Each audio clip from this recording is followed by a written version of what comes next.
오늘 우리에게 주시는 하나님의 말씀은 구약성경, 신약성경 두 곳이 되겠습니다. 먼저 구약성경 출애굽기 18장 13절로 23절의 말씀이 되겠습니다. 구약성경 109페이지 출애굽기 18장 13절로 23절의 말씀, 다같이 한 목소리로 합독하여 봉독하겠습니다. 하나님의 말씀입니다. 이튿날에 모세가 백성을 재판하느라고 앉았고 백성은 아침부터 저녁까지 모세의 곁에 섰는지라. 모세의 장인이 모세가 백성에게 행하는 모든 일을 보고 가로되 그대가 이 백성에게 행하는 이 일이 어찌미뇨? 어찌하여 그대는 홀로 앉았고 백성은 아침부터 저녁까지 그대의 곁에 섰느뇨? 모세가 그 장인에게 대답하되 백성이 하나님께 물으려고 내게로 옵니다. 그들이 일이 있으면 내게로 오나니 내가 그 양편을 판단하여 하나님의 율례와 법도를 알게 하나이다. 모세의 장인이 그에게 이르되 그대의 하는 것이 선하지 못하도다. 그대와 함께한 이 백성이 필연 기력이 쇠하리니 이 일이 그대에게 너무 중함이라. 그대가 혼자 할 수 없으리라. 이제 내 말을 들으라. 내가 그대에게 방침을 가르치리니 하나님이 그대와 함께 계실지로다. 그대는 백성을 위하여 하나님 앞에 있어서 소송을 하나님께 베풀며 그들에게 율례와 법도를 가르쳐서 마땅히 갈 길과 할 일을 그들에게 보이고 그대는 또 온 백성 가운데서 제덕이 겸전한 자 곧 하나님을 두려워하며 진실무망하며 불의한 일을 미워하는 자를 빼서 백성 위에 세워 천부장과 백부장과 50부장과 10부장을 삼아 그들로 때를 따라 백성을 재판하게 하라. 무릇 큰 일이면 그대에게 베풀 것이고 무릇 작은 일이면 그들이 스스로 재판할 것이니 그리하면 그들이 그대와 함께 담당할 것인즉 이 일이 그대에게 쉬우리라. 그대가 만일 이 일을 하고 하나님께서도 그대에게 인가하시면 그대가 이 일을 감당하고 이 모든 백성도 자기 곳으로 평안히 가리라. 아멘. 신약성경 사도행전 6장 1절로 7절까지의 말씀을 한 것 더 보겠습니다.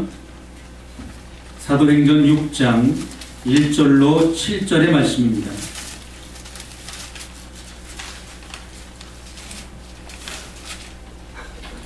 하나님의 말씀입니다. 그때에 제자가 더 많아졌는데 헬라파 유대인들이 자기의 과부들이 그 매일 부재에 빠짐으로 히브리파 사람을 원망한데 12사도가 모든 제자를 불러 이르되 우리가 하나님의 말씀을 제쳐놓고 공개를 일삼는 것이 마땅치 아니하니 형제들아 너희 가운데서 성령과 지혜가 충만하여 칭찬 듣는 사람 7을 택하라. 우리가 이를 저에게 맡기고 우리는 기도하는 것과 말씀 전하는 것을 전무하리라 하니 온 무리가 이 말을 기뻐하여 믿음과 성령이 충만한 사람 스데반과 또 일주가 브로고로와 니가노르와 디몬과 바메나와 유대교에 입교한 안디옥 사람 니고라를 택하여 사도들 앞에 세우니 사도들이 기도하고 그들에게 안수하니라. 하나님의 말씀이 점점 왕성하여 예루살렘에 있는 제자의 수가 더 심히 많아지고 허다한 제사장의 무리도 이 도에 복종하니라. 한번 따라서 하겠습니다. 재직은 대신하여 일하는 사람이다. 오늘 제목은 재직의 직분은 무엇인가에 대해서 제목을 정했습니다. 재직은 대신하여 일하는 사람입니다. 첫 번째로 구약의 광야교회 재직들은 모세를 대신하여 일하는 사람이었습니다. 300만 명의 백성들을 이끌고 애굽으로 탈출한 모세는 40년간 광야에서 이스라엘 공동체를 인도한 그러한 지도자였습니다. 이스라엘은 300만 명의 인구 집단을 이루어 매일매일 이동하는 그러한 집단 공동체 신종 국가였습니다. 종교적인 최고 통치권자로서 입법, 사법, 행정을 두루두루 권한을 갖고 결정권자가 되어서 모세는 백성들을 이끌고 다스렸습니다. 특히 한 곳에 머무르며 집단 생활을 했더라면 아무래도 도시국가로서 발전을 했겠지만 매일매일 이동하는 공동체였기 때문에 발전은 하지 못하고 오히려 중도한 문제가 발생을 하고 많은 사건, 사고들이 산더미같이 쌓여가기 시작했습니다. 지도자 모세는 열심히 일했습니다. 누구 일을 열심히 일했습니까? 하나님의 일을 열심히 했다는 겁니다. 아침부터 밤중까지 열심히 하나님의 일을 해서 너무 피곤하고 너무 지쳐 있었습니다. 너무 일을 많이 하면 지쳐 있죠. 오늘 본문에 보면 어느 날 모세의 장인 이드로가 보다 못해 너무 지쳐 있는 사위 모세가 안쓰러우니까 모세를 통해서 한마디 합니다. 자네만 지쳐있는 것이 아니라 백성들도 지쳐있고 피곤해 있으니까 뭔가 대책을 세워야 되겠다는 것이죠. 이 이스라엘 백성들은 제대로 돌봄을 보지 못했어요. 누가 돌봐줘야 되는데 모세 한 사람이 이 모든 300만 명의 백성들을 다 직접 관여를 하니 제대로 돌봐주지를 못했던 거죠. 제가 영사관 업무를 보기 위해서 LA 영사관을 갔습니다. 갔는데 그날따라 줄이 길었어요. 굉장히 짜증나더라고요. 한 10명뿐이 안 되는데 짜증이 나는데 이 광야에서 이스라엘 백성들은 아침부터 저녁까지 그 줄이 끝이 안 보일 정도로 모세를 만나려고 민원을 대기하고 있는 사람들이 줄을 길게 서서 기다려야 했어요. 그것도 이동하는 그 여행길에 그와 같이 매일같이 재판하는 일, 민원을 조정하는 일, 송사를 정리하는 일, 재산권 소유 분쟁, 애들이 태어나기도 하고 사람이 죽어서 장례식을 치르기도 하고 응급 환자가 발생하기도 하고 뭐 민법, 형법, 사건, 사고가 발생하고 300만 명의 국가 백성들이니까 사람 사는 데는 다 똑같죠. 모든 일들이 다 똑같이 발생합니다. 오늘날 같이. 그래서 모세가 너무 탈진 상태에 있었던 거예요. 오죽하면 드디어 그의 장인 이드로가 이런 악순환을 해결하기 위해서 불러서 여보게 사위, 이러다가는 자네도 죽고 백성들도 죽고 내 딸 십보라도 과부가 되겠다. 그러므로 이 일은 자네가 혼자 할 수 없으니까 좀 더 지혜롭게 하자. 좀 더 효과적으로 해야 하는 것이지 열심만 낸다고 되는 것이 아니다라고 이제 방법과 비결을 가르치는 내용이 오늘 18절에 나오게 됩니다. 내가 방침을 가르쳐 줄 것이니 이것은 나에게서 나온 지혜가 아니고 하나님께서 함께 계실지로다. 즉 하나님은 이드로라고 하는 인물, 개인적으로는 모세의 장인이지만 이드로라고 하는 인물을 통해서 하나님의 백성들을 조직하시고 하나님의 백성들을 조직을 세우시는 것을 봅니다. 너를 대신하여 그랬습니다. 자네를 대신하여. 여기에서 재직의 원리가 나옵니다. 대신하여 일하는 사람이 바로 재직들입니다. 모세를 대신해서 일하는 사람들입니다. 어떤 사람들을 뽑았습니까? 오늘 본문 말씀에 보면 재덕을 겸비하고 재주 은사와 덕망을 겸비하고 하나님을 두려워하는 사람, 진실한 사람, 불의를 보면 참지 못하는 사람 중에서 사람들을 뽑아서 10부장, 50부장, 100부장, 1000부장을 세우라는 것입니다. 마치 군대 가면 사단장, 연대장, 대대장, 소대장, 분대장 세우듯이 그러한 제도와 조직을 이렇게 지혜를 짜낸 것이죠. 그래서 능력 있는 사람을 골라내서 아주 중요한 일은 모세 자네가 하고 작은 일들은 이 부장들을 맡기라 하는 것입니다. 10부장은 어떤 사람입니까? 10부장은 몇 명을 맡은 사람입니까? 10부장은 말 그대로 10명을 맡은 사람입니다. 10명은 충분히 핸들할 수가 있어요. 그러나 300만 명을 할 수가 없죠. 그 다음에 50부장이 나옵니다. 여러분 50부장은 몇 명을 맡은 사람입니까? 50부장은 그게 함정입니다. 50부장은 5명을 맡았습니다. 50부장이 50명이지 왜 5명이냐? 10명을 맡고 있는 10부장을 5명만 맡고 있는 거예요. 10부장 5명을 맡고 있는 게 50부장입니다. 여러분 이 부장제도에 대해서 착각을 하시면 안 됩니다. 100부장은 그러면 몇 명입니까? 100부장은 100명을 거느린 게 100부장이 아니라 50부장 2명을 맡은 게 100부장이에요.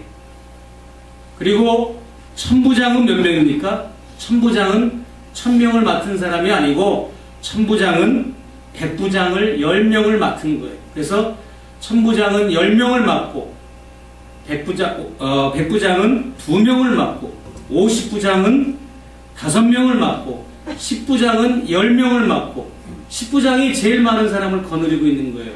그렇게 해서 전부 소그룹으로 이렇게 조직이 되어 있어요. 지금까지는 모세가 혼자서 300만 명을 이끌고 상대를 했지만 이제부터는 소그룹으로 모든 인력을 통솔하고 이끌고 인도하는 그런 효율적이고 자연스러운 방법으로 조직을 이끌게 되었습니다. 그뿐만이 아닙니다. 이스라엘의 장로님들이 계셨어요. 이스라엘 장로들이 출애굽할 때 모두 몇 명이었죠? 이스라엘 장로들은 70명이었습니다. 이 70명의 장로들이 10명씩을 또 맡았습니다. 이 70명의 장로들이 한 사람당 10명씩을 맡았는데 어떤 10명을 맡았는가 하면 천부장을 10명을 맡았어요. 그래서 천부장을 10명 맡으니까 몇 명입니까? 한 명의 장로님이 10,000명을 맡았어요. 그래서 70명의 장로니까 70만 명을 다 맡은 거예요. 20세 이상 전쟁터에 나갈 수 있는 군사 장정만 60만 3,550명이고 레이지파까지 포함하면 70만 명이나 되는 인구가 맞습니다. 그렇게 해서 70만 명을 70명의 장로들이 맡아서 통솔을 하게 되었어요. 이스라엘 장로님 한 분이 10,000명씩 맡고 상대를 했기 때문에 70만 명을 다 장로님 그룹이 이끌 수가 있었고 모세는 이 70명의 장로님들만 상대를 한 거예요. 모세가 직접 1000부장, 100부장, 50부장, 10부장을 상대한 것이 아니라 모세는 이 70명의 장로의 회를 통해서 이스라엘 300만 명을 다 돌봤다고 하는 것입니다. 그래서 모세는 70명을 놓고 장로님들 모이세요 하고 70명의 장로님들을 모아놓고 그들과 함께 기도하고 그들을 위로하고 상담하고 그들을 전략을 제시하고 돌보고 문제점을 점검하고 지시하고 이끄는 역할을 70명의 장로를 통해서 했던 것이죠. 300만 명의 근거는 뭐냐? 이스라엘 백성들이 왜 300만 명이냐? 남자 장정들 20세 남자들만 70만 명이고 20세 이하의 남녀들 또 장년 여자 백성들 또 노인 그룹들 20세 이상 남자지만 건강하지 못한 병약한 사람들 또 중가한 잡족들 다른 종족들까지 다 합해서 이스라엘 백성들은 300만 명의 인구였습니다. 결국 담임 목사격인 모세 한 사람이 70명의 장로를 상대함으로 300만 명의 백성들을 거뜬하게 상대할 수 있고 이끌게 되었습니다. 그러므로 여러분 교회는 교인의 숫자가 아무리 많아도 숫자 때문에 문제가 될 것이 없어요. 여의도 순복음교회 보십시오. 75만 명의 교인을 일사불란하게 7명 다루듯이 조영기 목사님이 다루고 있지 않습니까? 하나님이 주신 지혜대로 조직을 잘 관리하면 아무리 많은 인원도 거뜬하게 이끌 수가 있습니다. 지금 현재 지구상에서 가장 조직이 튼튼하고 가장 조직력이 강하고 우수한 조직은 공산당 조직입니다. 공산당 조직을 보십시오. 어제 김정일 아들 김정은이가 연설하는 걸 보니까 그 연설하는 앞에 북한 인민군들이 도열하여 서 있는데 바둑판에 그냥 브로커, 시멘트 브로커 찍어내듯이 어쩌면 그렇게 한치의 오차도 없이 얼마나 그렇게 줄을 맞춰서 각을 맞춰서 그렇게 도열하고 있는지. 근데 그 조직을 여러분 어디서 따온지 아십니까? 칼 막스 레닌, 스탈린 이런 공산주의 이론가들 창시자들이 요한예술의 감리교 교구 조직에서 공산당 조직을 짰습니다. 이 교회 조직은 이 세상 그 어떤 조직도 따라올 수가 없습니다.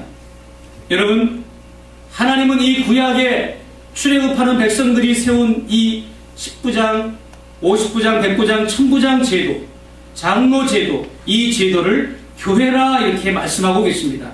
사도행전 7장 38절을 말씀해 보면 시내산에서 말하던 그 천사와 및 우리 조상들과 함께 광야 교회에 있었고 이 조직이 바로 교회 조직이었다. 교회는 교회였는데 어떤 교회였느냐? 광야 교회였다라고 하는 것입니다. 이 광야 교회의 모든 조직은 백성들을 지극히 사랑하시는 하나님의 모습을, 하나님의 사랑을 엿볼 수가 있습니다. 구약의 광야 교회는 모두가 사랑받는 공동체였습니다. 왜 하나님이 이런 조직을 짰습니까? 이 백성들을 너무너무 사랑하셔서 바로 이 부장들과 청지기와 재직들을 세우신 것입니다. 하나님은 사랑하기 때문에 재직을 세웠습니다. 누구를 사랑하기 때문에? 하나님의 구원받은 백성들을 사랑하기 때문에 세워주셨고 그것을 위해서 일하는 직분자들이 바로 우리 재직이라고 하는 것입니다. 두 번째로 신약의 초대교회 재직들은 사도들을 대신하여 일하는 사람들이었습니다. 예루살렘 교회 안에 문제가 발생했어요. 히브리파 유대인들과 또 헬라파 유대인들 두 그룹이 서로 싸우고 분쟁을 했습니다. 히브리파 유대인들은 아주 히브리에서 태어나고 히브리에서 자라고 히브리에서 성장한 그런 토박이를 말하는 것이고 헬라파는 유대인의 혈통이긴 하지만 타지에서 태어났고 타지에서 자란 사람들이 이런 사람들 간의 갈등이 일어나고 교회의 효율적인 업무를 감당할 수 없으니까 사도들이 기도하는 중에 새로운 것을 하나님께 받아서 시행했는데 그것이 뭐냐면 바로 7집사를 세운 것입니다. 7집사. 사도행전 6장 3절 보면 7집사를 세운 얘기가 나옵니다. 형제들아 너희 가운데서 성령과 지혜가 충만하여 칭찬 듣는 사람 7을 택하라. 우리가 이 일을 저희에게 맡기고 그랬습니다. 여러분, 이 일을 저희에게 맡기고 사도들이 하는 일을, 목사들이 하는 일을 7집사들에게 다 맡겼다고 하는 거예요. 여기에서 집사는 안수 집사님들이죠. 엄격히 말하면. 그리고 사도들은 뭐 하려고 하느냐? 사도들은 기도하고 말씀을 준비하고 말씀을 전파하는데 전념하기 위해서 나머지 교회 모든 행정적인 일들은 이 7 안수 집사님들에게 맡겼다고 하는 거예요. 이들이 사도들을 대신하여 일을 하게 되었고 감독직, 장로직, 목사의 명칭 등이 생겨나게 되었습니다. 여러분, 그러면 재직이라고 하는 명칭을 여러분은 어떻게 이해를 해야 됩니까? 원리적으로 말해서 재직은 예수 그리스도를 대신해서 일하는 사람들입니다. 사실 표현은 제가 이렇게 했지만 예수 그리스도는 머리시고 우리 모든 재직들은 그 지체에 해당되는 것입니다. 예수님은 머리고 우리 모든 지체들은 팔다리, 또 오장육부 모든 우리 몸속에 있는 사지, 백체와 똑같다고 하는 것입니다. 지체라고 하는 말은 수동적이라는 뜻을 내포하고 있기 때문에 자칫 우리가 잘못 오해할 수가 있습니다. 머리에 지시만을 받아서 그냥 복종하는 것, 그런 것을 생각할 수가 있는데, 그렇기 때문에 능동적으로 일을 안 할 수가 있습니다. 재직은 목사를 행정적으로 대신해서 능동적으로, 적극적으로, 창의적으로 일을 하는 분들입니다. 목사직은 한 사람이 혼자서 감당할 수 있는 것이 아닙니다. 작은 목자는 곧 바로 우리 재직들입니다. 우리 한번 옆에 분과 인사 나누겠습니다. 나는 작은 목자다 하고 한번 인사하겠습니다. 나는 작은 목자다. 우리 재직분들은 작은 목자입니다. 살포시 눈을 감으시는 분은 살포시 눈을 한번 떠보세요. 사실 작은 목자라는 말이 제자 훈련의 그 사상의 기초가 되는 것이고, 성도 한 사람 한 사람을 그리스도의 장성한 분량에 이르는 제자로 훈련하는 교육을 바로 제자 훈련이라고 해요. 목사를 대신해서 일하는 사람, 재직이 목사처럼 일하는 사람, 그런 교회가 바로 부흥하는 교회라고 하는 것입니다. 세 번째로, 재직은 하나님이 주신 직분입니다. 다 알고 있는 내용인데 뭘 그렇게 이렇게 다시 반복을 하느냐라고 생각할 수가 있습니다. 출애굽기 18장 23절 말씀을 보면, 그대가 만일 이 일을 하고 하나님께서도 그대에게 인가하시면 그대가 이 일을 감당하고 이 모든 백성도 자기 곳으로 평안히 가리라. 하나님이 인가하시면, 여기서 인가는 이게 옛날 성경이라서 요즘 세번역 성경은 다 허락이라고 나와 있어요. 하나님이 허락하시면, 이 구절처럼 여러분이 맡고 있는 모든 직분은 하나님이 다 허락하신 거예요. 하나님이 허락하셨다는 것에서 여러분의 직분이 출발하는 것을 믿으시기를 바랍니다. 우리 직분이 목사, 장로, 권사, 집사, 성도라고 하는 직분, 교사라고 하는 직분, 성가대라고 하는 직분, 각양 각색의 여러 이런 직분들은 귀하지 않은 것이 하나도 없어요. 모두가 다 귀합니다. 직분이 크고 작고 무겁고 가볍고 중요하고 안 중요하고 이런 것보다 그 직분을 맡기신 분이 아주 귀하신 분이기 때문에 그 직분이 중요한 거죠. 여러분, 왕의 밀사를 아시죠? 왕의 밀사, 왕의 밀명을 몰래 받고 파견된 사람, 그래서 왕이 시킨 일을 수행하는 사람을 왕의 밀사라고 그래요. 얼마나 폼나고 존귀합니까? 사실 이 밀사라고 하는 말은 심부름꾼이라고 하는 말이에요. 제가 예를 들어서 우리 청년한테 무슨 심부름을 부탁을 하고 심부름을 시켰어요. 그건 심부름이에요. 근데 왕의 밀사라고 하는 것은 그 심부름을 시킨 사람이 왕이 맡겼기 때문에 존귀한 거죠. 근데 여러분이 맡고 있는 이 직분은 바로 하나님께서 여러분에게 맡겨주시고 세워주신 직분이라고 하는 거기 때문에 존귀하다는 것입니다. 존귀하신 하나님께서 여러분의 직분을 허락하시고 세우신 것을 믿으시기를 축원합니다. 다시 한번 우리 옆에 분과 앞뒤 분과 마지막 인사하겠습니다. 나의 직분은 세상에서 가장 존귀한 직분입니다 하고 한번 이야기 나누겠습니다. 시작. 나의 직분은 세상에서 가장 존귀한 직분입니다. 어떤 분들은 그런 것들을 존귀히 여기지 않는 사람들이 있습니다. 소홀히 여기는 사람들이 있어요. 심지어 극단적인 말을 써서 그까짓 것 권사, 그까짓 집사, 그까짓 것 뭐 이렇게 말하는 분들이 제가 직접 들었어요. 우리 교회 말고 저기 멀리 있는 교회. 여러분, 네, 리버사이드에 있는 교회라고. 네, 맞아요. 반대로 직분을 귀하게 여기라고 했는데 직분은 귀하게 여기지 않고 자기 자신을 귀하게 여기는 성도들도 많이 보게 됩니다. 내가 잘났다고 교만에 빠진 사람을 말하는 거죠.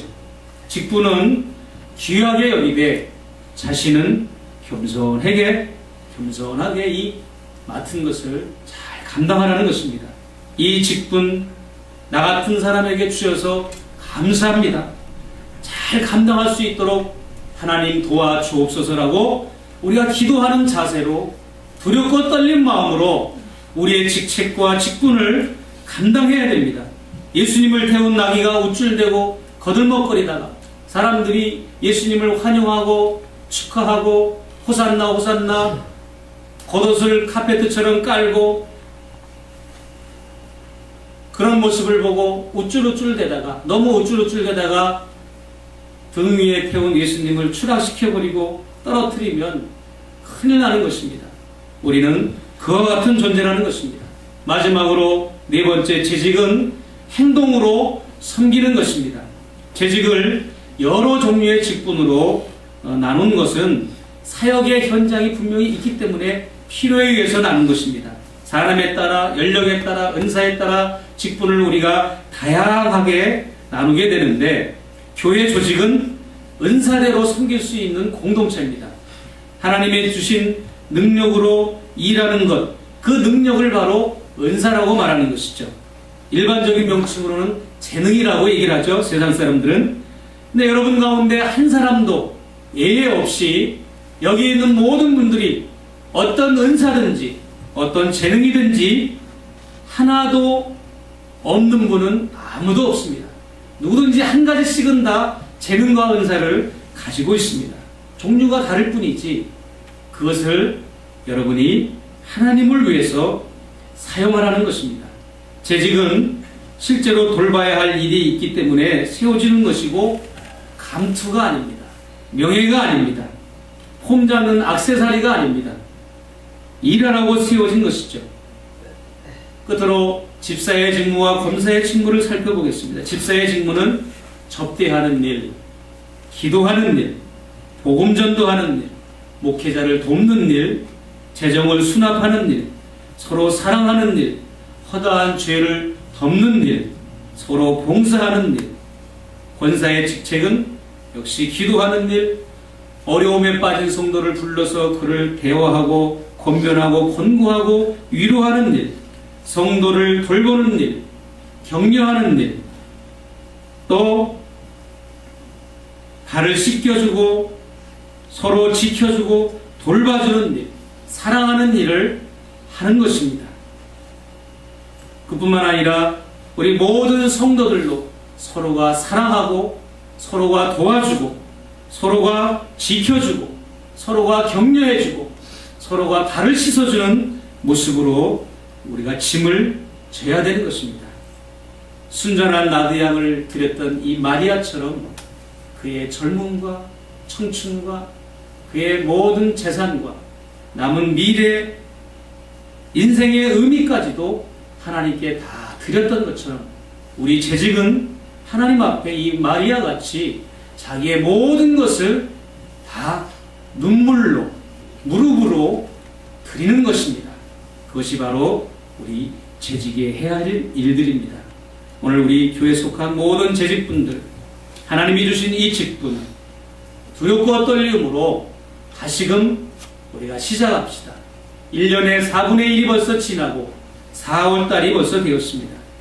이게 빠른 이 세월에 우리에 맡겨진 이 사명과 직분이 하나님 앞에 책망받지 않도록 더욱더 우리가 열심을 다하는 우리 모든 재직들 되시기를 주님의 이름으로 축원드립니다.